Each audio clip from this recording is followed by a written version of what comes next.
Good morning everyone. तो diaspora में कुछ बातें और बची हुई हैं। जैसे अब डायस्पोरा का महत्व तो हमें समझ में आ गया, कहाँ कहाँ इंडियन डायस्पोरा है और किस किस महत्व को दिखाते हैं। और अब सवाल है कैसे उनको भारत के साथ जोड़ें, ये पॉलिसी सबसे ज़्यादा ज़रूरी है।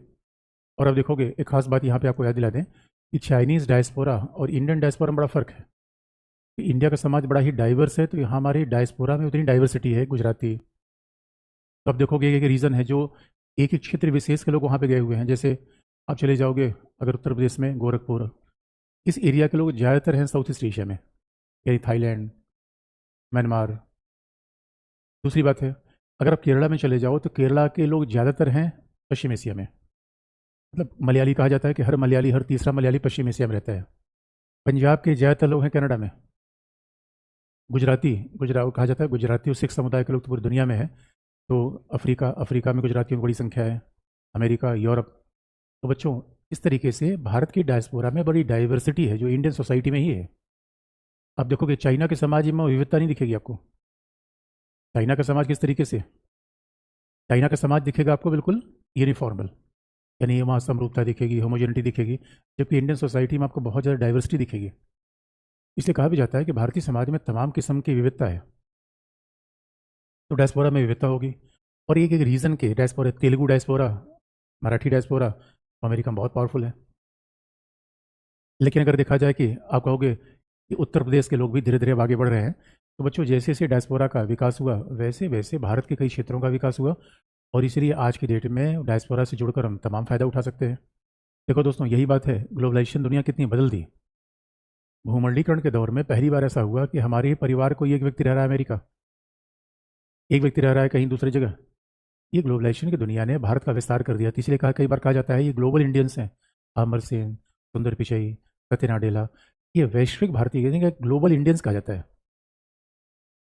लेकिन और सच मानो, अगर ये इंडिया के लोग केवल आके हमारे यहाँ इन्वेस्टमेंट कर दें तो बाकी हमें दुनिया किसी इन्वेस्टमेंट की जरूरत ही नहीं है।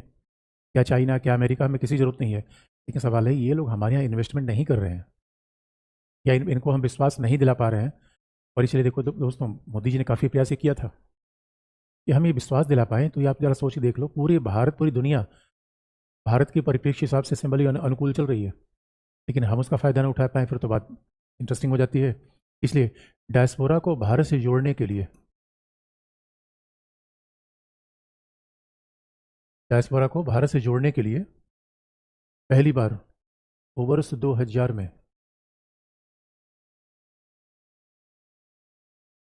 लक्ष्मी लक्ष्मीमल सिंघवी,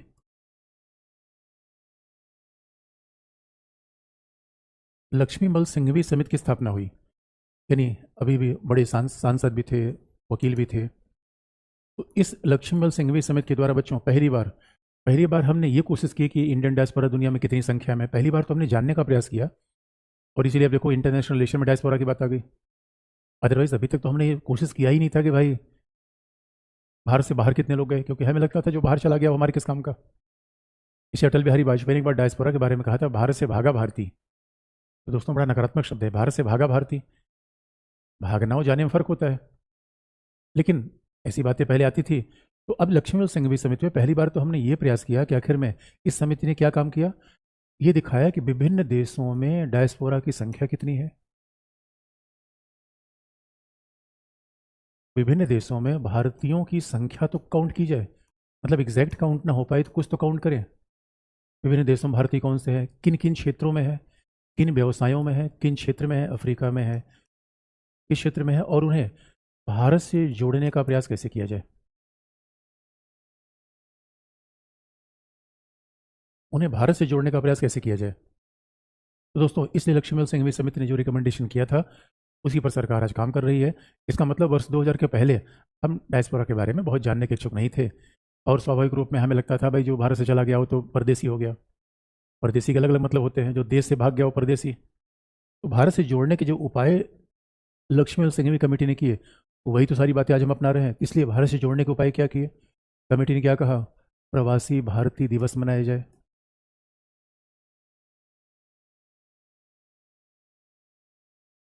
जो हर साल 9 जनवरी को मनाया भी जाता है, प्रवासी भारतीय दिवस। प्रवासी भारतीय सम्मान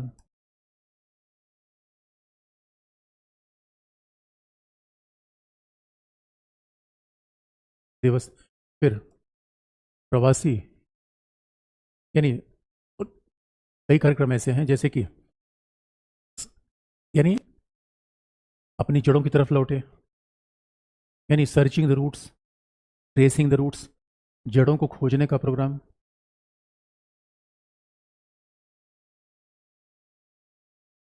ट्रेसिंग द रूट्स, अपनी जड़ों से जुड़ने का कार्यक्रम, ये प्रवासी भारतीय दिवस, प्रवासी भारतीय सम्मान, ट्रेसिंग द रूट्स और भारत को जानो, नो इंडिया।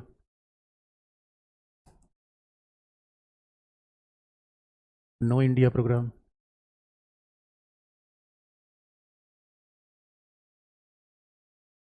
और उसके बाद फिर देखो ओसीआई कार्ड भी दिया गया, प्रवासी भारतीयों को ओसीआई कार्ड दिया गया, और भारत में शिक्षा का कार्यक्रम यानी नो इंडिया प्रोग्राम। और दूसरा, जो प्रवासी भारतीय हैं, अगर हमारे पास आईआईटीज़ हैं, एम्स है, तो प्रवासी भारतीयों के बच्चों को भी शिक्षा हम दे सकते हैं, क्योंकि अब ठीक बात है कि अमेरिका और यूरोप से कोई तो हमारे यहाँ शिक्षा के लिए नहीं आएगा, लेकिन फिजी, मॉरिशस, और बड़ा इंटरेस्टिंग पार्ट है, मॉरिशस को तो कहा जाता है भारत के बाहर स्थित एक भारत। मॉरिशस अफ्रीका महाद्वीप के पास जो एक आइलैंड है, अफ्रीका महाद्वीप में भी है, और वो कहा जाता है छोटा भारत है। सिंगापुर छोटा भारत है। ये सब तो ऐसे शहर हैं जो भारत के बाहर बसे हुए भारत है। और मॉरिशस के बारे में बड़ी इंटरेस्टिंग बात है, मॉरिशस के लोगों ने तो वहाँ एक नहर खोद दी है, और नहर में गंगा नदी का पानी ले जाकर छोड़ दिया है, उसी को गंगा नदी मानते हैं, और छठ का त्यौहार भी वहाँ मनाते हैं, और सारे भोजपुरी गाने फिल्में वहाँ खूब चलती हैं। यानी 5-6 लाख की आबादी वाला आइलैंड है, लेकिन majority of the people Indian है। तो वहाँ भारवादी वाला आइलैंड है, लेकिन majority of the people Indian है, तो वहाँ भारत का ही आदमी राष्ट्रपति बनता है। इसलिए बच्चों, सिंगापुर में चले जाओ तो आपको पता नहीं चलेगा कि इंडिया है या बाहर है। इंडोनेशिया में बाली चले जाओ। और कहा जाता है कनाडा में तो कई शहर ऐसे हैं जो छोटे पंजाब हैं। तो ये भारत में और ऑस्ट्रेलिया में सबसे बड़ा प्रवासी भारतीय है। इंग्लैंड में 10 लाख की आबादी भारतीयों की है, हर तीसरा डॉक्टर इंग्लैंड का भारतीय है। अमेरिका का हर 5वां डॉक्टर भारतीय है। नासा का हर तीसरा वैज्ञानिक भारतीय है। तो जरा सोच के देख लो दोस्तों, इसका मतलब दुनिया के सबसे पावरफुल देश में अमेरिका, उस पावरफुल देश के सबसे पावरफुल नागरिक इंडियन। ये कमाल की बात है। इसका मतलब है कि अगर भारत पिछड़ रहा है, उसमें भारतीयों का दोष नहीं है, व्यवस्था का दोष ज़्यादा है। क्योंकि पॉलिटिक्स में हमेशा देखो, भारत में नकारात्मक पॉलिटिक्स होती है, लड़ाने की पॉलिटिक्स होती है। इसलिए बच्चों, आज की डेट में अगर भारत को स्टेबल बनाया जाए, एक ऐसी लोकतंत्र बनाया जाए जहाँ सभी को शिक्षा, रोजगार, सभी को सारी सुविधाएं मिल जाएंगी, बशर्ते सकारात्मक पॉलिटिक्स हो तब। तो हमारे यहाँ भारत को जाने कार्यक्रम है, फिर स्टडी इंडिया प्रोग्राम, भारत में अध्ययन का।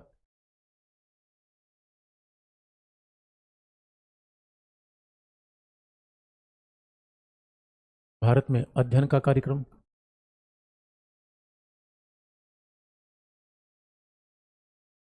Study India programme. भारत में, और आप जरा सोच के देखो बच्चों, हमारे यहाँ एक एक से खुराफाती लोग हैं जो अब नीट का एग्जाम हो रहा है, सॉल्वर बैठ जा रहे हैं। अब ये बड़ी विडंबना है बच्चों। मैं हमारे यहाँ कल्चर ही हो गया, हाई स्कूल से लेकर 10 से लेकर 12 तक कॉपिंग कराने की, चीटिंग कराने की। तो बच्चों, इस व्यवस्था में कोई व्यक्ति आगे नहीं बढ़ पाएगा। इस व्यवस्था में केवल जुगाड़ वाले कल्चर ढूंढे जाएंगे, जिससे पूरे देश का नुकसान होता है। जुगाड़ से बच्चों देश आगे नहीं बढ़ता, और ये पूरी दुनिया में हमारी इमेज खराब करता है कि यार इंडिया में ऐसा मामला है जहाँ मेडिकल साइंस के भी मुन्ना भाई चलते हैं। और हमारे यहाँ ये बात मान ली गई है, बड़ी इंटरेस्टिंग बात है कि लोगों ने मान लिया कि ऐसा ही होता है। मतलब किसी व्यक्ति से कह दो कि नौकरी सही तरीके से मिली है तो विश्वास नहीं करता। ऐसा कल्चर हो गया है। तो इसलिए ये सब चीज़ें हैं जो बदलने की ज़रूरत है बच्चों। तभी तो स्टडी इंडिया कार्यक्रम, तो जब हमारे भारतीय ही भारत में नहीं पढ़ रहे हैं, हमारे भारतीय जा रहे हैं किर्गिस्तान में, चाइना में, अमेरिका में, तो विदेशों से कौन भारत में पढ़ने आएगा। लेकिन हम ये सारे कार्यक्रम चला रहे हैं, study India programme, tracing roots, प्रवासी भारतीय, और इसके अलावा कौन से कार्यक्रम, ओसीआई कार्ड हमने दे रखा है, प्रवासी भारतीयों को ओसीआई कार्ड दे रखा है। फिर भारत में एक प्रवासी भारतीय भवन बनाया गया है, नई दिल्ली में प्रवासी भवन बनाया गया है। और उसके अलावा प्रवासी भारतीयों को तमाम सुविधाएं दी जाती हैं। इसका मतलब एयरपोर्ट से लेके बैंक में अकाउंट खुलवाने तक से लेके, क्योंकि बच्चों इतने बड़े डॉलर भेज रहे हैं। तो इस वजह से कहा जाता है कि, और कहा भी जाता है कि अब अमेरिका में रहने वाला आदमी इंडिया में तो भेज देगा किसी आदमी को जाके ताजमहल देख के आओ। लेकिन पता चला कि ताजमहल देखने को आया, यहाँ हमारे किसी बावरे ने कह दिया कि हमारे साथ सेल्फी लो, तो अब उनका एक्सपीरियंस खराब होता है बच्चों। इससे पूरी फिर राष्ट्र की बड़ी बदनामी हो जाती है कि भाई हमने अमेरिका के लोगों ने कहा कन्विंस करके एक बार भारत देखो, दोबारा कोई भारत देखने आया ही नहीं। अभी चैलेंज होता है। अब आप यहाँ पे देखोगे अगर बच्चों की प्रवासी भारतीय दिवस, इसमें जितने भी चीज़ें हैं, एक चीज़ दूसरे जुड़ी होती है कि सारे जो प्रोग्राम चल रहे हैं भारतीयों को जोड़ने के, ये सारी चीज़ें दूसरे जुड़ी होती हैं। अब आप याद रखो, मान लो कभी एग्जाम में आपको ऐसा आ जाए कि प्रवासी भारतीय दिवस, प्रवासी भारतीय सम्मान, प्रवासी भारतीय सम्मेलन,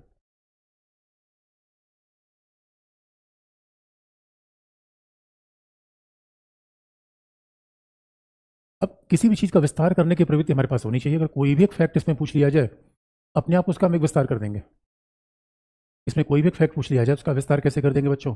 अब देखो, मान लो प्रवासी भारतीय दिवस आ रहा है, तो प्रवासी भारतीय दिवस क्यों होगा? वही सारे कारण, डायस्पोरा को बुलाया जाए, कहाँ कहाँ से डायस्पोरा को बुलाया जाए, पूरी दुनिया में जो डायस्पोरा उनको बुलाया जाए।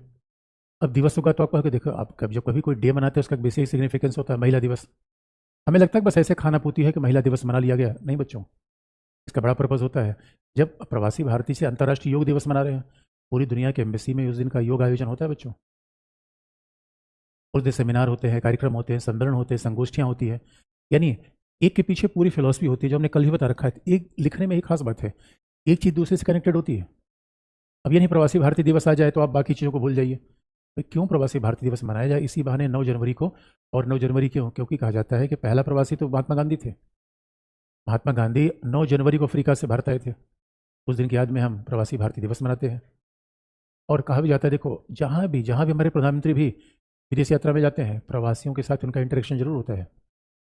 यानी प्रवासियों के मन में भारत के प्रति एक अच्छी छवि पैदा करने का प्रयास किया गया है कि भारत स्टेबल है, भारत में आप इन्वेस्टमेंट करेंगे तो आपको इन्वेस्टमेंट डूबेगा नहीं पता फिर हेरा फेरी। बच्चों ऐसी बातों ने हमारी इमेज खराब कर दी। हेरा फेरी मूवी है पूरी, और हमारे यहाँ तो पूरा बैंक ही भाग जाता है, कंपनी दिवालिया हो जाती है। तो ऐसी सी चीज़ें नकारात्मकता पैदा करती हैं। अब वही तो प्रवासी भारतीय सम्मान, याद रखो बच्चों, दुनिया में एक देखो, अब अभी हमारे बच्चे क्या सोच रहे हैं कि हमें बड़ा पद मिल जाए, पुरस्कार मिल जाए, सब चीज़ें मिल जाए। आप अभी पैसे के पावर के खोज में हो, लेकिन जिनको पैसा पावर दोनों मिल चुका है उनको सम्मान चाहिए, तो उनको सम्मान देते हैं। इसका मतलब जो भारतीय मूल का व्यक्ति है, पुर्तगाल में प्रधानमंत्री है, मॉरिशस में प्रधानमंत्री है, उसको कम से कम भारत में सम्मान तो दिया जा सकता है। इसी बहाने उनका अटैचमेंट होगा, भारत से जुड़ाव होगा। और भारत से जुड़ाव क्यों होगा, हम जोड़ना क्यों चाहते हैं? कारण बहुत ऑब्वियस है दोस्तों। कारण क्या है?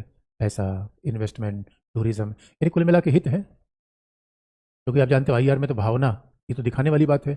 मेजर मामला क्या है? हमें अपने हितों को पूरा करना है। फिर भारत को जाने, नो इंडिया कार्यक्रम, जब सिविल सर्विसेज में लोगों का सिलेक्शन होता है तो बच्चों को पूरा भारत दिखाया जाता है। भारत दर्शन, बच्चों भारत में रहना, भारत को जानना, दोनों बातें अलग अलग है। क्योंकि पता चला पूरा जीवन हम रह गए एक जनपद में, तो भारत को जाना कहाँ? भारत में क्या जानी है? वैज्ञानिक प्रगति, पॉलिटिकल सिस्टम, कल्चरल सिस्टम। और भारत को जानने का पर्पज क्या है? जब कोई विदेश का व्यक्ति भारत आएगा, जो भारत से कभी लगाव था उसका, तो भारत को जानेगा तो भारत के साथ लगाव व्यक्त होगा। और लगाव व्यक्त होगा तो स्वाभाविक रूप में वो भारत में रहेगा, निवेश करेगा, अपने बच्चों को भेजेगा। पर्पज एक ही है। उसके बाद भारत में अध्ययन कार्यक्रम, बच्चों याद रखो, अध्ययन सबसे बड़ा मंत्र होता है। टीचर का टीचर का सॉफ्ट पावर बहुत ज़्यादा होता है। अरे जिस बच्चे ने टीचर से पढ़ाई की, वो कभी ना कभी टीचर जुड़ा तो रहेगा, वो टीचर से डिस्कनेक्ट नहीं होगा। तो टीचर के बहाने तो स्वाभाविक तौर पर हम बच्चों से जुड़ सकते हैं, अपना सॉफ्ट पावर पैदा कर सकते हैं। और सम्मेलन तो मंच होता है। जब प्रवासी भारतीय सम्मेलन होगा तो सम्मेलन में किसको बुलाएंगे? प्रवासी भारतीयों को। क्यों बुलाएंगे? आप पर्पज फिर वही स्पष्ट है कि आप प्रवासी भारतीयों का महत्व इसलिए बुलाएंगे। और जब बुलाएंगे तो उस समय राज्य के मुख्यमंत्री भी आते हैं, हर राज्य के मुख्यमंत्री को बुलाते हैं, भारत के सांस्कृतिक कार्यक्रम होते हैं, और उनको भारत की प्रगति, कल्चर और इकोनॉमी, विज्ञान दोनों के बारे में बताते हैं। क्योंकि जो 100 साल पहले भारत से फिजी चला गया, उसको तो ये लगता था भारत में अभी भी आलू ही बोया जाता है। अब उसको नहीं पता था भारत में वंदे भारत ट्रेन भी चल गई है, भारत स्पेस में चला गया है, भारत में सॉफ्टवेयर का हब हो गया है। ये भारत की नई इमेज तो दिखानी है बच्चों, तभी तो उसका भारत पर भरोसा बढ़ेगा। और इसीलिए प्रवासी भारतीय भवन और ओसीआई कार्ड का सीधा मतलब है, पहले हम पीआईओ और ओसीआई 2 कार्ड देते थे। ओसीआई कार्ड दिया क्यों गया? क्योंकि हमने नागरिकता अधिनियम में 2003 में संशोधन कर दिया, जिसके अनुसार विदेशों में रहने वाले भारतीय, चाहे वो अफ्रीका में हो चाहे अमेरिका में हो, पहले हमने अफ्रीका, अमेरिका, यूरोप के बीच में अंतर कर रखा था। अफ्रीकियों को पीआईओ देते थे, अमेरिका यूरोपियों को ओसीआई देते थे। तो प्रवासी भारतीयों को लगा भाई ये देखो, डॉलर वाले आदमी की ज़्यादा पूछ हो रही है, तो फिर भारत सरकार ने कहा नहीं, सभी को ओसीआई दिया जाएगा। पीआईओ कार्ड में खत्म ही कर दिया। ओसीआई कार्ड क्या है? जिसको लेकर कोई भी प्रवासी भारतीय जब चाहे भारत में आ सकता है, शिक्षा ले सकता है, प्रॉपर्टी खरीद सकता है। बस उस पर 2 रिस्ट्रिक्शन है, उसको भारत नागरिकों की सभी सुविधाएं मिलेंगी, बस 2 प्रतिबंध है। वह सांसद या राष्ट्रपति प्रधानमंत्री जैसे पद पे नहीं जा सकता, उसे वोटिंग राइट नहीं है, और स्वाभाविक रूप में उसे कृषि योग्य जमीन खरीदने का अधिकार नहीं है। जमीन खरीद सकता है, इन्वेस्टमेंट कर सकता है, एग्रीकल्चर लैंड नहीं खरीद सकता। ये दो रिस्ट्रिक्शन ओसीआई पे है। आज अफ्रीका, अमेरिका, ऑस्ट्रेलिया में रहने वाला हर भारतीय को अगर वो चाहे ओसीआई कार्ड उसे मिलता है, और ओसीआई कार्ड मिलेगा, कुछ डॉलर बच्चों हम लेंगे, इतनी फैसिलिटी आपको दे रहे हैं, यानी भारत में नागरिक की सुविधा दे दे रहे हैं। लेकिन बच्चों, बहुत इंटरेस्टिंग पार्ट ये है कि भारत में जो विकास की संभावना है, कहा जाता है कि आने वाले समय में यूरोप और अमेरिका, और यूरोप तो आप समझ लो कि संभावना यूरोप में बहुत कम है विकास की, क्योंकि सैचुरेशन लेवल पर है। अमेरिका भी भारत के साथ जुड़ना चाहता है, तो भारत आने वाले समय में बड़ा मामला बन जाता है, तो रिवर्स माइग्रेशन हो सकता है। यानी अगर अमेरिका से गए हुए कम से कम 10 लाख वैज्ञानिक भारत में आ जाएं, तो सारी खोज तो भाई भारत में होने लगेगी। तो जो आज अमेरिका की, उसको जरा सोच को देखो, नासा के हर तीसरा वैज्ञानिक इंडियन है, अमेरिकन यूनिवर्सिटी में हर तीसरा प्रोफेसर भारतीय है। तो जहाँ इतने बड़े बड़े भारतीय हैं, वहाँ तो स्वाभाविक रूप में भारत का बड़ा फायदा हो सकता है, बड़ा नाम हो सकता है। इसलिए बच्चों, और ट्रेसिंग रूट्स का मतलब है, ट्रेसिंग रूट्स का मतलब क्या है? अरे भाई देखो, ट्रेसिंग रूट्स का मतलब है, मान लो कि आप ही पढ़ लिख के आगे निकल के कहीं बेंगलुरु, मुंबई, दिल्ली बस गए, तो अभी आप गांव की तरफ जाना चाहते हो कि नहीं है? रूट रूट का मतलब कि आपका घर जहाँ पैदा हुए। तो मान लो कि कोई व्यक्ति ऑस्ट्रेलिया चला गया और 100 साल 150 साल पहले चला गया। अब उसने दादा बाबा सुना था कि भाई हम यूपी के इस डिस्ट्रिक्ट से आए थे। अब एक बार वो यूपी के उस डिस्ट्रिक्ट में जाना चाहता है, इसके लिए भारतीय सरकार सहायता करेगी। ये ट्रेसिंग रूट्स कार्यक्रम है। ये सारे कार्यक्रम चलाए क्यों जा रहे हैं बच्चों? भारतीयों को भारत से जोड़ने के लिए, भारतीयों को भारत से जोड़ने के लिए। और आप देखोगे और सुझाव क्या दिया जा सकता है भाई, और अच्छा संबंध कैसे बनाया जाए, इनके लिए और सुविधाएं दी जाए, वोटिंग राइट भी दिए जा सकते हैं जिससे इनका और लगाव हो। और क्या मामला बन सकता है? हम इनके लिए इन्वेस्टमेंट से लेकर शिक्षा में हर जगह प्रेफरेंस दें इनको, बैंक अकाउंट से लेकर हर जगह, जिससे इनका लगाव भारत के साथ और ज़्यादा बढ़े। बच्चों, यही है डायस्पोरा। अब आप, इसी के साथ हमने फॉरेन पॉलिसी वाला टॉपिक खत्म कर दिया, इसी के साथ आईआर खत्म है। अब आप बताइए, कुछ और आपको पढ़ना है अलग से? तो मैं कुछ और टॉपिक आपको बता दूं, जरा ऑन कर दो। हाँ, अब आप बताओ। यानी सिलेबस के हिसाब से हमने चीज़ों को खत्म कर दिया। अब आप बताओ कि आपको क्या पढ़ना है। कोई क्वेश्चन आप बताओ तो मैं क्वेश्चन बता दूंगा।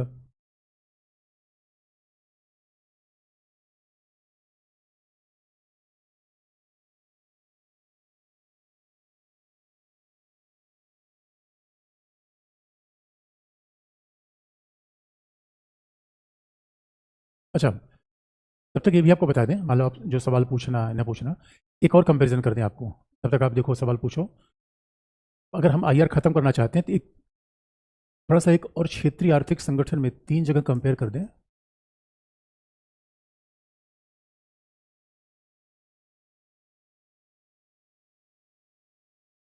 तीन रीजनल इकोनॉमिक ऑर्गेनाइजेशन है जिनके बीच हम कंपैरिजन कर सकते हैं, यदि हमने इन चीज़ों को।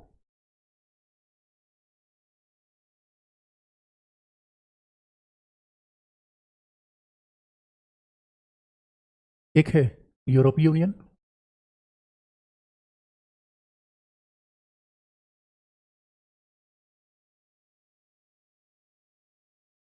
एक है आसियान, और एक है सार्क, दक्षेस, दक्षिणी एशियाई क्षेत्रीय सहयोग संगठन, SAARC. Association for South East Asian nation, दक्षिणी पूर्वी एशियाई देशों का, एशियाई देशों का संगठन, आसियान। और यह है दक्षिणी एशियाई देशों का संगठन, सार्क। तो यूरोपियन यूनियन, आसियान, सार्क, इनके बीच में कंपेयर कर सकते हैं हम। और ये तो सब पढ़ चुके हैं, लेकिन कैसे कंपेयर कर सकते हैं? यूरोपियन यूनियन दुनिया का सर्वश्रेष्ठ, सबसे बेहतर क्षेत्रीय आर्थिक संगठन है बच्चों। क्यों? ये सबसे बेहतर क्षेत्रीय आर्थिक संगठन क्यों है? क्योंकि यहाँ साझी मुद्रा चलती है, कॉमन करेंसी।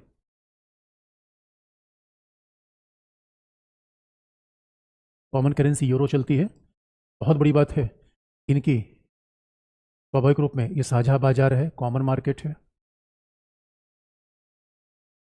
इनके मानव अधिकार, पर्यावरण, ये मानक साझे हैं।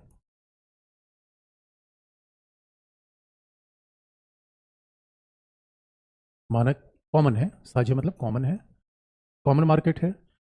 Same standard for human rights and environment, common currency, largest economic organisation, और उसके बाद इनका कॉमन फॉरेन पॉलिसी, साझी सुरक्षा नीति भी है, common security and foreign policy. तो यूरोपियन यूनियन अपने आप में एक कमाल का क्षेत्रीय आर्थिक संगठन है, कॉमन सिक्योरिटी पॉलिसी है इनकी, ये तो अपने आप में कमाल का क्षेत्रीय आर्थिक संगठन है।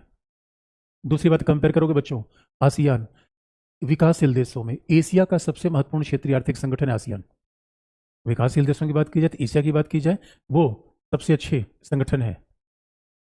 कैसे कैसे बच्चों सबसे अच्छा संगठन है आसियान? क्योंकि ये क्या है, एक तरीके से एक कॉमन कस्टम जोन है पूरे आसियान। आसियान में 10 देश है, यूरोपियन यूनियन में 27 देश है, आसियान में 10 देश हैं, मेंबर 10 हैं, और ये साझा कस्टम जोन है। ASEAN is a common custom zone.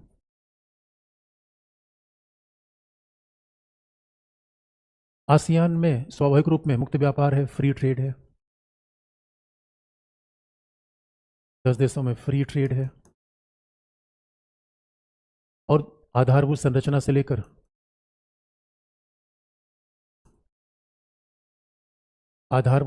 से लेकर इंफ्रास्ट्रक्चर से लेकर संचार, कम्युनिकेशन, सब में सहयोग है। यानी कनेक्टिविटी पर बहुत खासा बल है। There is a major focus over connectivity.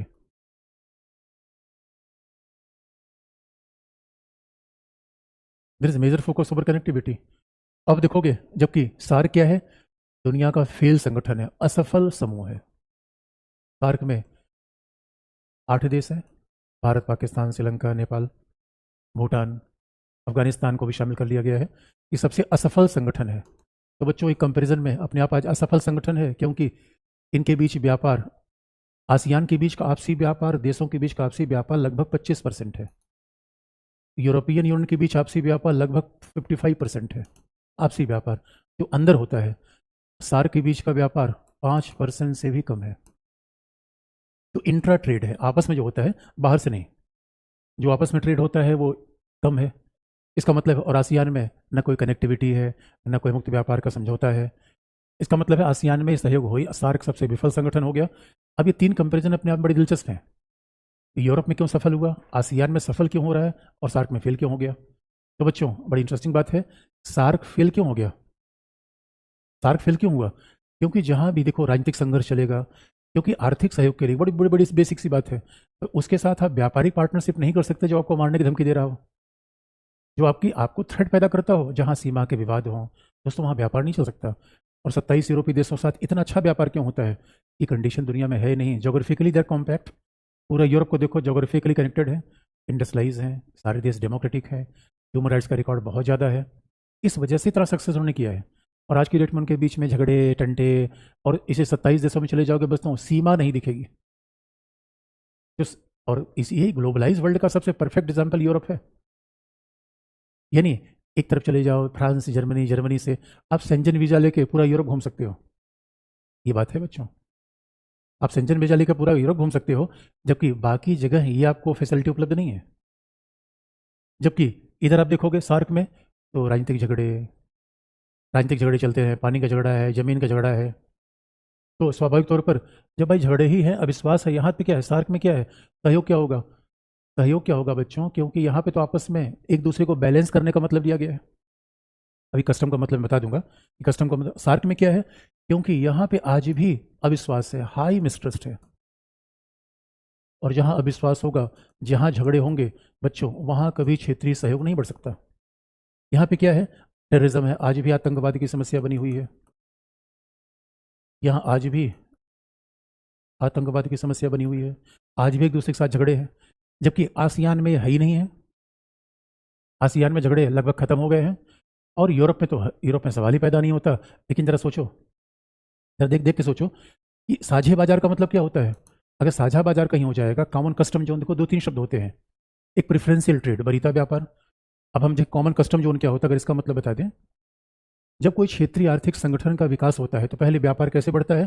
पहला होता है वरीयता व्यापार, प्रेफरेंशियल ट्रेड, ऐसे क्षेत्रीय आर्थिक संगठन बनता है। और शब्दों पर बच्चों ध्यान देना, रीजनल इकोनॉमिक ऑर्गेनाइजेशन, क्षेत्रीय आर्थिक संगठन। मैं क्षेत्रीय सैनिक संगठन की बात नहीं कर रहा हूं, क्षेत्रीय आर्थिक संगठन। फिर क्या होगा? फ्री ट्रेड, मुक्त व्यापार। ये स्टेजेस होते हैं। फिर क्या होगा? Custom area, common custom zone, समान प्रशुल्क संघ। कस्टम का मतलब होता है प्रशुल्क। Common custom zone. उसके बाद क्या होता है? साझा बाजार, कॉमन मार्केट। ये स्टेजेस होते हैं जो हमने पिछली बार भी लिखा है कि जब भी आप देखोगे। और फिर ये है आर्थिक संघ, इकोनॉमिक यूनियन।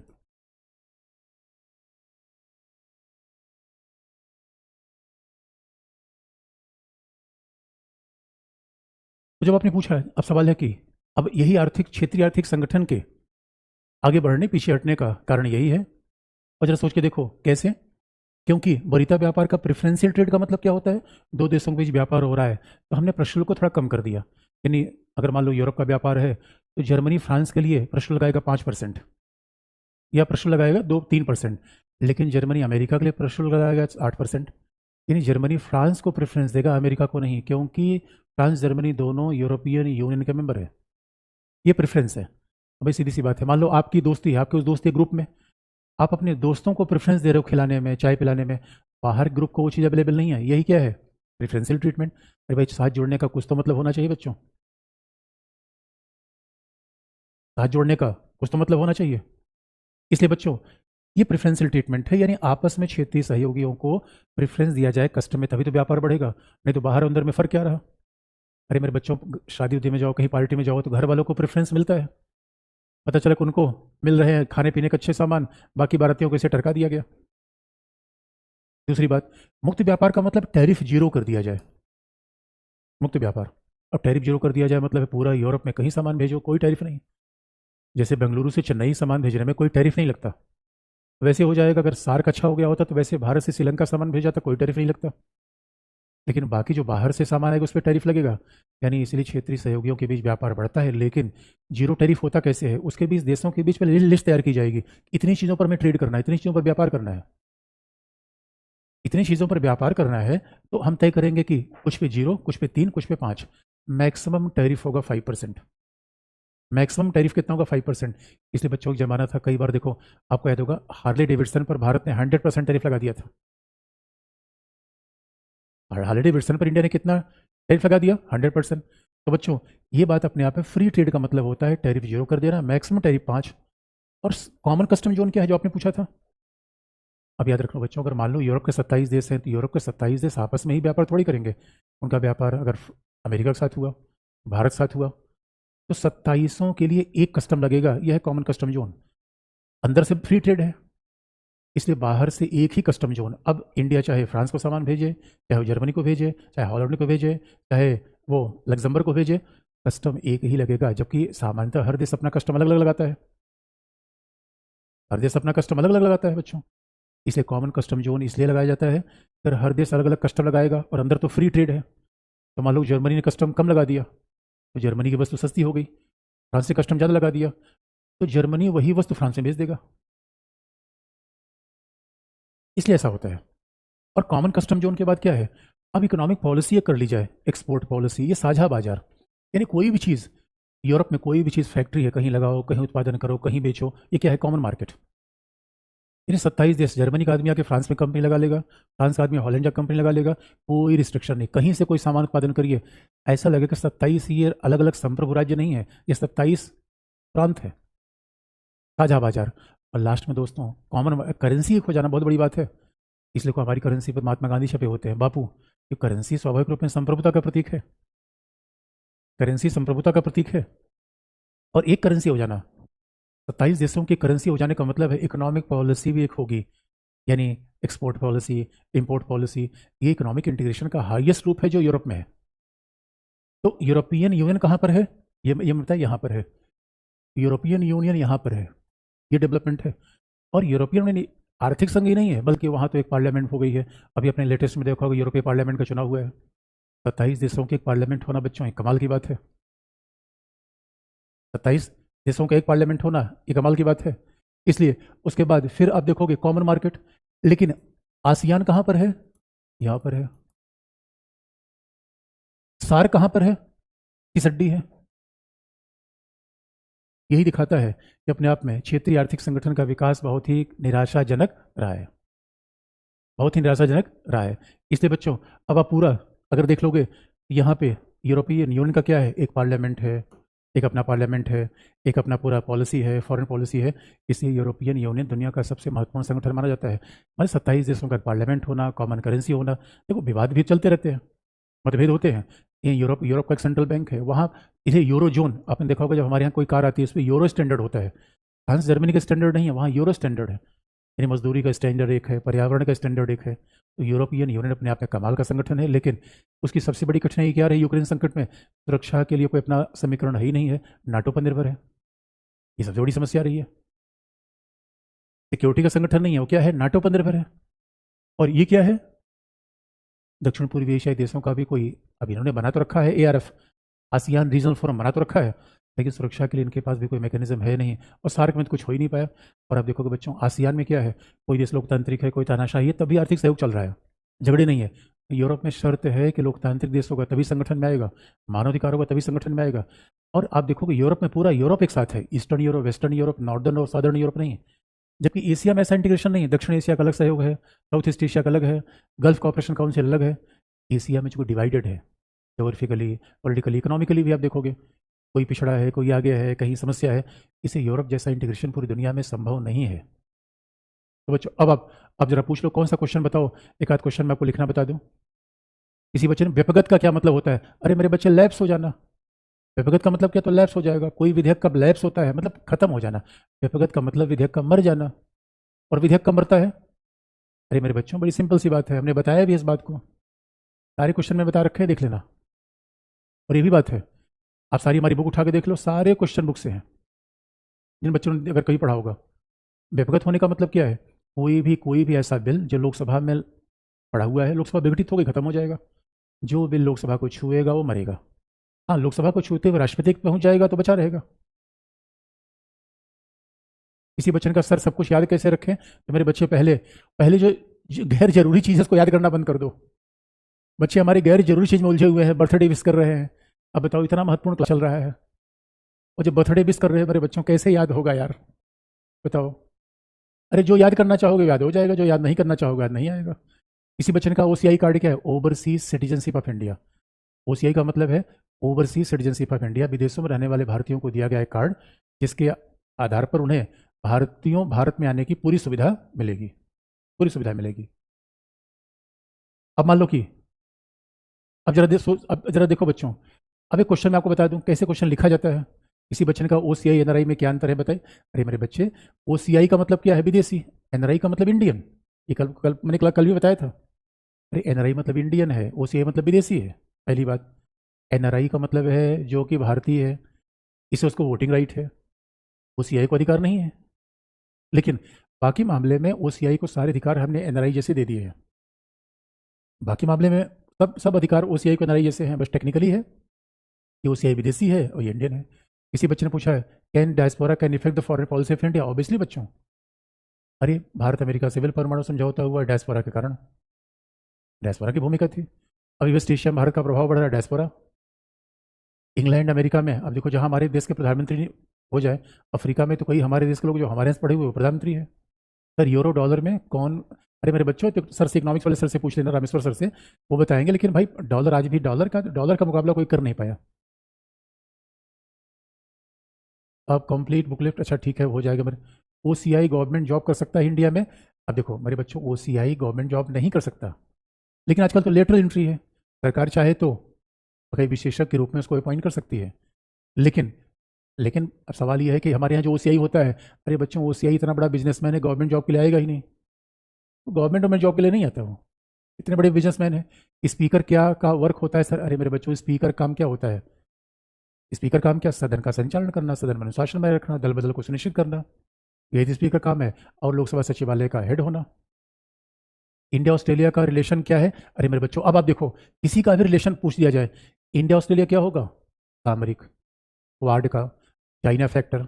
अब ऐसे 5 पॉइंट निकाल लो, कोई भी आप सवाल पूछो मैं 5 पॉइंट आपको बता दूंगा, और भूमिका निष्कर्ष मैं आपको अभी बता दूं कैसे लिखोगे।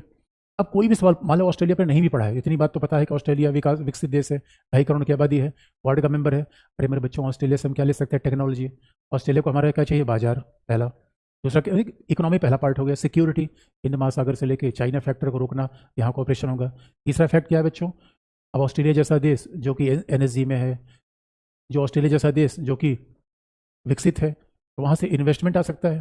चौथा, आने वाले समय में अगर लोकतांत्रिक उदारवादी व्यवस्था बनाए रखनी है तो लोकतांत्रिक देशों को मिलना पड़ेगा, क्योंकि यूक्रेन संकट के कारण यूरोप हलाकान है और ये भारत में बाजार देख रहे हैं। यही 4-5 पॉइंट हमेशा आपको याद रखना है। यानी अब आप देखो, फॉरेन पॉलिसी यही लॉजिकल पढ़ाई होती है। बच्चों याद रखना, रटने वाला काम कभी सफल नहीं होता। इसी एक बात देख लो कि यार कोई भी देश होगा तो अब कैसे इसको हम रिलेशन बना ले। इसी बच्चा आसियान क्या होता है सर? अरे मेरे बच्चों, जैसे 10 देश हैं, Indonesia, Malaysia, Kampuchea, Laos, Vietnam, Singapore, Brunei, Philippines, Thailand, ये सारे देश क्या करते हैं?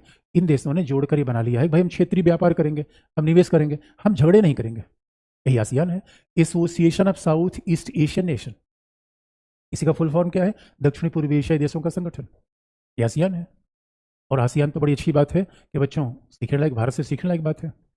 किसी बच्चे ने कहा ब्रिक्स की अपनी करेंसी आने से भारत की अर्थव्यवस्था में सुधार होगा। याद रखना बच्चों, ब्रिक्स की करेंसी आएगी तो स्वाभाविक रूप में वो तो चाइना का प्रभाव बढ़ जाएगा। मामला ब्रिक्स की करेंसी आने से नहीं हल होगा। भारत को भी मैन्युफैक्चरिंग बढ़ाना है, मेक इंडिया प्रोग्राम बढ़ाना है। अपनी अर्थव्यवस्था जब तक हम नहीं बढ़ाएंगे तब तक मामला ब्रिक्स से नहीं बनेगा बच्चों।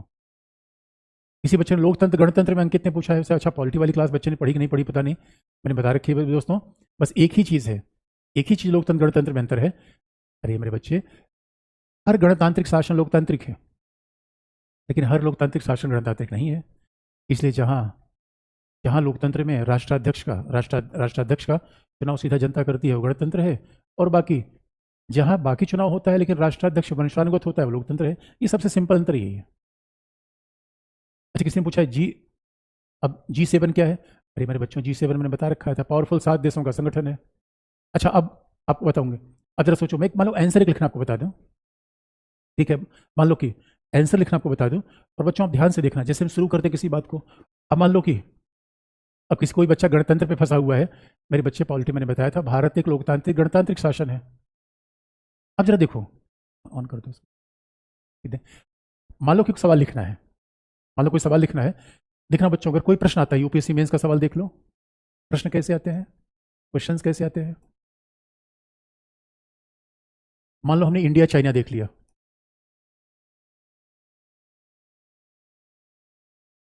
तो प्रश्न कैसा आएगा बच्चों? पहला प्रश्न आता है कि इंडिया चाइना के किसी एक इशू पर, इंडिया चाइना किसी एक मुद्दे पर सवाल पूछ देगा। इशू का मतलब क्या है? वो सीधा चला सीमा, एक सीमा विवाद, सीमा विवाद को लेकर सवाल पूछ देगा, बॉर्डर डिस्प्यूट को लेकर सवाल पूछ देगा।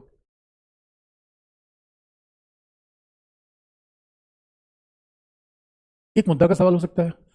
दूसरा प्रश्न कैसा आएगा? पूरा इंडिया चाइना, यानी भारत चीन के बीच में क्या संबंध है 21वीं शताब्दी में, क्या भारत चीन के बीच कॉन्फ्लिक्ट, ऑपरेशन और सहयोग, हर प्रकार की प्रवृत्ति विद्यमान है। अब देखो, दूसरे किस्म का प्रश्न ये होगा, आप क्वेश्चन पहले एनालाइज करो, पहले मैं इस क्वेश्चन आराम से देखते हैं, पहले पढ़ना सीखते हैं। और बच्चों मतलब ये दुर्भाग्य की बात है, मैं इसीलिए देखो ऑनलाइन क्लास की बड़ी समस्या ये है कि बच्चे आपस में बातचीत करते रहते हैं, और बच्चे जब आपस में बातचीत करते हैं इसका मतलब आप सीरियस नहीं हो पढ़ाई को लेकर। और बार बार याद रखना बच्चों, IR की आखिरी क्लास है, जीवन में जो भी करो दिल लगी से करो, नहीं तो मत करो। नहीं बाद में फिर यही बात अपने आने वाली पीढ़ियों को, क्योंकि देखो तो लापरवाह होना बुरी बात है बच्चों। आगे बढ़ने के लिए पढ़ना जरूर नहीं है, पढ़ने के अलावा तमाम काम है। अरे शाहरुख खान की प्रॉपर्टी 6,000 करोड़ है, कौन सी पढ़ाई की है? यूपीएससी की तैयारी थोड़ी की है। हल्दीराम इतना बड़ा बिजनेस चला रहे हैं, यूपीएससी की तैयारी थोड़ी की है। बच्चों, सफल होने के लिए पढ़ना जरूरी कतई नहीं है, लेकिन अगर पढ़ रहे हो तो पढ़ लो, नहीं तो छोड़ दो पढ़ाई। क्योंकि लापरवाह बच्चों नहीं होना चाहिए। देखो ये युवावस्था है, फिर लापरवाह, देखो लापरवाह आदमी किसी फील्ड में आगे नहीं बढ़ पाता। याद रखना मेरी बात, जो काम करो एकदम दिल लगी से, जिसके पीछे पड़ जाओ तो हाथ धो के पड़ जाओ, नहा धो के पड़ जाओ, नहीं पढ़ो ही मत। अब यानी आधे अधूरे मन से चले देख लेते हैं, कर लेते हैं, अरे मेरे बच्चों तब गड़बड़ा जाएगा मामला। इंडिया चाइना दोनों सवाल आ सकता है। तीसरा सवाल कैसा आएगा? भारत भी रहेगा, चाइना भी रहेगा, यूएस को जोड़ देगा उसमें, Bharat China America, Bharat China Russia, 3। और दूसरा जो सो कॉल्ड करंट अफेयर पे, मान लो कि कहीं करंट अफेयर बेस पे सवाल आ जाए। बच्चों लिखना लगभग एक ही चीज़ होती है, अब देखो कोई भी सवाल आ जाए इंडिया चाइना में, अब फर्क कितना होता है, इंडिया चाइना पर होलिस्टिक सवाल आ रहा है तो आपको कैसे भूमिका लिखनी है, बच्चों को भूमिका निष्कर्ष लिखना आपको बता दें, कोई भी सवाल हो जाए। जैसे मान लो इंडिया चाइना पे है, आप किसी और कोई पूछ सकते हो। अब इंडिया चाइना पे में इंट्रो लिखना है, भूमिका लिखनी है, तो बच्चों इंट्रो 1-2 लाइन का केवल संक्षेप में, आजकल तो और 10 मार्कर में तो आप इंट्रोडक्शन लिखो न लिखो चल जाएगा, बट 20 मार्कर में तो इंट्रो लिख दो। लेकिन इंट्रो का मतलब क्या होता है, कहीं कोई फ्रेज आप कोई वाक्यांश यूज कर सकते हो, फ्रेजेस यूज कर सकते हो, कोई कॉन्सेप्ट संकल्पना से, ये भूमिका इस तरीके से शुरू की जाती है, कॉन्सेप्चुअल। उसके बाद आप कर सकते हो हिस्टोरिकल, ऐतिहासिक। ये सब भूमिका लिखने के तरीके हैं। हिस्टोरिकल कोई भी एक तरीका अपना लो और हमेशा कुछ ऐसा काम करो जो बाकी लोग नहीं करते। अब ये नहीं कि आपने टॉपर कॉपी लिखना शुरू कर दी, भाई टॉपर का तरीका अलग होगा, एग्जाम अलग था, पेपर अलग था। हमेशा दोस्तों अपना डेवलप करो। मैं कितना भी आपको लिखवा दूंगा लेकिन वो आप काम नहीं आएगा, आपको अपनी समझ बनानी पड़ेगी। अच्छा, आपको अपनी समझ बनानी पड़ेगी। इसलिए अब जरा सोचो, और निष्कर्ष कहां पर आओगे, देखो ये तरीका, फिर निष्कर्ष कहां पर आओगे, कभी भी कंक्लूजन लिख रहे हो, याद रखो वर्तमान परिस्थितियों को जोड़ते हुए, जैसे कंक्लूजन में यूक्रेन संकट की बात कर दो, यूक्रेन क्राइसिस, फिलिस्तीन संकट। आप कहोगे सर इनका चाइना से क्या रिलेशन है, या चाइना से क्या रिलेशन है, तो आपको मैं बताऊंगा दोस्तों, वर्तमान जो भी घटना हो रही है उसका हर चीज़ का रिलेशन है, और यही तो आपको देखना पड़ता है आईआर में। इसी आईआर में पढ़ना कम है, समझना ज़्यादा है, जोड़ना ज़्यादा है, लिखना बस 5 पॉइंट कोई भी आ जाए आप इसको लिख लोगे। कैसे, अब यूक्रेन संकट, फिलिस्तीन संकट, या किसी क्लाइमेट चेंज या G7 की मीटिंग से आप जोड़ सकते हो। अब कैसे करोगे, जैसे भूमिका बता दूं मैं वाक्यांश से, कैसे लिखोगे, भारत चीन में आ जाए, जो पड़ोसी के बारे में हर जगह लिखा जा सकता है, मित्र का चयन किया जा सकता है, पड़ोसी का नहीं। यानी we can choose the friend not the neighbour, ऐसे भूमिका लिख सकते हो। पड़ोसी दूर के रिश्तेदार से अच्छा होता है, ये फ्रेज है। यानी ये सब 1-2 फ्रेज होते हैं जो हम न्यूज़पेपर से लेते हैं, प्रधानमंत्री भाषण दे रहा है उसे ले लेते हैं, विदेश मंत्री भाषण दे रहा है उसे लेते हैं। इसलिए मेरे बच्चों ऐसे हम फ्रेज यूज करते हैं। तो फ्रेज का मतलब है कि भाई पड़ोसी का कोई फ्रेज लगा लो, मित्र का चयन किया जा सकता है, पड़ोसी का नहीं, यहाँ से भूमिका शुरू कर दी। और ये इंडिया और चाइना एशिया की 2 बड़ी महाशक्तियां हैं जो मिलकर विश्व को परिवर्तित कर सकती हैं, लेकिन संघर्ष से दोनों का साझा नुकसान होगा। कॉन्सेप्ट से कैसे, जियोपॉलिटिक्स, बैलेंस ऑफ पावर, ये सब तो कॉन्सेप्चुअल है। कैसे, एशिया में 2 महाशक्तियां हैं, 21वीं शताब्दी एशिया का दौर है, और अगर इंडिया चाइना मिल जाए तो वो यूरो अटलांटिक वर्ल्ड का विकल्प दे सकते हैं, कॉन्सेप्चुअल है। फिर तीसरा ऐतिहासिक, कैसे, भारत और चीन के बीच संबंध उठापटक वाले रहे हैं, लव एंड हेट वाले रहे हैं। 1962 में वॉर हो गया तो पहले भाई भाई का था, तो 1920 में फिर गालवान संघर्ष हो गया। इसलिए आप इतिहास की थोड़ी 1-2 लाइन बता के आप भूमिका लिख सकते हो, ये भूमिका लिखने के तरीके हैं। तो बच्चों इस तरीके से भूमिका लिख लो। निष्कर्ष कैसे लिखोगे, अब यूक्रेन संकट फिलिस्तीन कैसे जोड़ोगे, कि जब दुनिया में तमाम संकट बने हुए हैं तो भारत और चीन, यानी भारत की आवश्यकता है कि आर्थिक विकास करना। बच्चों देख लो, भारत इतना बड़ा देश है, रोजगार की समस्या है, हमारे यहाँ सबसे बड़ी चिंता किसकी है, एम्प्लॉयमेंट देना। इसलिए हमारा पर्पज क्या है, भारत का आर्थिक विकास करना। इसे जहाँ दुनिया में हर जगह कोलाहल मचा हुआ है वहाँ पड़ोसी के साथ शांति स्थापित करना बड़ा जरूरी हो जाता है। लेकिन भाई भूभाग की सुरक्षा के शर्त पे नहीं, ऐसे भूमिका लिख दिया। अब कैसे भूमिका लिख दिया कि निष्कर्ष क्या है कि आज जहाँ दुनिया में संघर्ष बना हुआ है वहाँ भारत के लिए सबसे बड़ी चुनौती क्या है, इनके साथ साझे संबंध बनाकर एशियाई शताब्दी के सपने को साकार कर दिया जाए, ये हम निष्कर्ष लिख दिया हमने। ऐसे प्रैक्टिस करने पे छोटे सेंटेंस लिखने में, छोटे सेंटेंस, छोटे पैराग्राफ। और आपने ध्यान दिया होगा जब हम किसी टॉपिक को शुरू करते हैं तो संदर्भ भूमिका ही बताते हैं बच्चों। जब किसी हम टॉपिक को शुरू करते हैं तो स्वाभाविक रूप में भूमिका ही बताते हैं। इसीलिए भूमिका निष्कर्ष आप लिखना सीख लो, उसके बाद जो भी चीज़ आ जाए उसमें 2-4 पॉइंट आप जोड़ सकते हो। तो कोई भी चीज़ आ जाए, अब लिखने का तरीका विश्लेषणात्मक होना चाहिए। और याद रखना, जैसे कई क्वेश्चन के पीछे लिखा था आलोचनात्मक परीक्षण, इस पुछले के पीछे ज़्यादा भागने की आवश्यकता नहीं है, क्योंकि आलोचनात्मक परीक्षण है वो चीन के साथ आएगा, वह जापान के साथ नहीं आएगा। भाई जापान के साथ संबंध में कोई खामी है ही नहीं है, विवाद है ही नहीं है, तो जापान के साथ ये शब्द नहीं आएगा। ये शब्द किसके साथ आएगा, चाइना के साथ आएगा। इसी जैसा प्रश्नों का वैसी बात पूछी जाएगी। और ये बात हमने बार बार को बताई है, पड़ोसी की सीमा का विवाद आ जाए तो वो दोस्तों सीमा का विवाद थोड़ी होता है, क्या लिखोगे, सीमा विवाद 2 लाइन 3 लाइन में लिख दोगे। उसके बाद क्या लिखोगे? ये शक्ति संघर्ष है, प्रभुत्व का संघर्ष है जो भारत और चीन के बीच में है। तो केवल बात को सीमा और प्रभुत्व का संघर्ष नहीं, कुल मिला के चाइना ये चाहता है कि भारत का उभार महाशक्ति के रूप में न होने पाए, महाशक्ति के रूप में न होने पाए, भारत का उभार महाशक्ति रूप में न होने पाए। इसलिए तो हमेशा डायमेंशन को आप बढ़ा लो, डायमेंशन को आगे बढ़ा सकते हो, ये आपका तरीका है। तो बच्चों ये लिखने का तरीका है कि जहां पे आप बताओ, जिस प्रश्न को बताओ उस पर हम 3-4 पॉइंट आपको बता देंगे।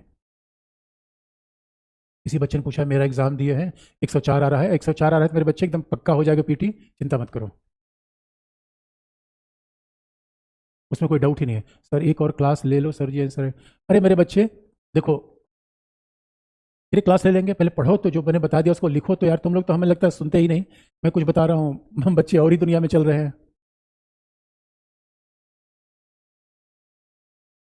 इसने पॉलिटी के बुक से गवर्नेंस का, हाँ बिल्कुल, नहीं गवर्नेंस की सीधी पॉलिटी का ही बेस से गवर्नेंस है, पॉलिटी को अच्छे से पढ़ लो, गवर्नेंस की सारी बात कवर हो जाती है। इसी बच्चे सीमा विवाद में अन्य विवाद, अरे मेरे बच्चों सीमा विवाद थोड़ी होता है, विवाद किसका? प्रभुत्व का, शक्ति का, ये तो हमने बता रखा है। सीमा विवाद में केवल सीमा विवाद नहीं लिखा जाता, यही विश्लेषण की क्षमता है। सीमा विवाद आया केवल आपने सीमा विवाद लिख दिया तो स्वाभाविक रूप में ये थोड़ा कम मामला होगा। किसी बच्चे ने कहा सर दिल्ली आना जरूरी है, ऐसा जरूरी नहीं बच्चे, अब तो हर जगह सब गाइडेंस उपलब्ध है, कहीं भी रहो अच्छे से पढ़ो, कहीं भी रहो अच्छे से पढ़ो, वो ज़्यादा जरूरी है, बाकी दिल्ली आना बहुत जरूरी नहीं है। किसी बच्चे ने पूछा चाइना इतना आगे कैसे चला गया? अरे मेरे बच्चों ये सब तो हमने कितनी बार बता दिया, वही बात पूछोगे। अब किसी बच्चे ने कहा डायस्पोरा क्या है अरे मेरे पुत्र, अब डायस्पोरा क्या है अब तुम्हें अगली क्लास में बताएंगे, अभी तक क्या सुन रहे थे? ठीक है बच्चों, आज के लिए बस क्लास खत्म, बाकी कोई और क्लास होगी तो आपको बता दिया जाएगा। तो आज आईआर की क्लास खत्म हो जाती है आपकी, बाकी कभी भी आना, you are most welcome, thank you.